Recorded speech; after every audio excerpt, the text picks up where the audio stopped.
Mister Dev കേൾക്കാമോ? ആ penguin ഒറ്റയ്ക്ക് ഇത് എങ്ങോട്ടാണ് പോകുന്നത്?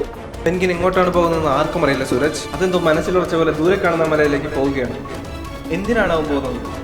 ആർക്കും ഒന്നും മനസ്സിലാകുന്നില്ല. നമ്മൾ കാത്തിരിക്കുന്ന ആ നിമിഷത്തേക്ക് എത്തിക്കൊണ്ടിരിക്കുന്നു. ദേവ്, എന്തൊക്കെയാണ് അവിടെ നടക്കുന്നത്? മഞ്ഞും മലകളും താണ്ടി ലോകം ഉറ്റുനോക്കുന്നു ഈ ലോജിക്കിലെ. കൂട്ടം പോയ വഴിയല്ല, ശരിയായ വഴിയാണ് അവൻ തിരഞ്ഞെടുത്തത്.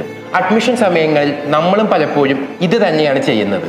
വലിയ പരസ്യങ്ങൾ, സെലിബ്രിറ്റി മുഖങ്ങൾ, നിറഞ്ഞ വാഗ്ദാനങ്ങൾ, മാസ് തോന്നുന്ന ഹൈപ്പ് കണ്ടെടുക്കുന്ന തീരുമാനങ്ങൾ. എന്നാൽ പ്രൊഫഷണൽ വിദ്യാഭ്യാസത്തിൽ ഓർക്കേണ്ട ഒരു പ്രധാന നിയമമുണ്ട്. സെലിബ്രിറ്റി അല്ല ക്രെഡിബിലിറ്റി, ഹൈപ്പ് അല്ല പ്രൂഫ്, റീൽസ് അല്ല റിസൾട്ട്സ്. ചൂസ് ചെയ്യുമ്പോൾ പ്രൂഫ് വെരിഫൈ ചെയ്യൂ. ഒരു സ്ഥാപനത്തെ ചൂസ് ചെയ്യുമ്പോൾ റിസൾട്ടുകൾ, റാങ്കുകൾ, പ്ലേസ്മെന്റ് തെളിവുകൾ, അധ്യാപകരുടെ ട്രാക്ക് റെക്കോർഡ്, പഠന സംവിധാനം ഇതെല്ലാം കൃത്യമായി പരിശോധിക്കണം.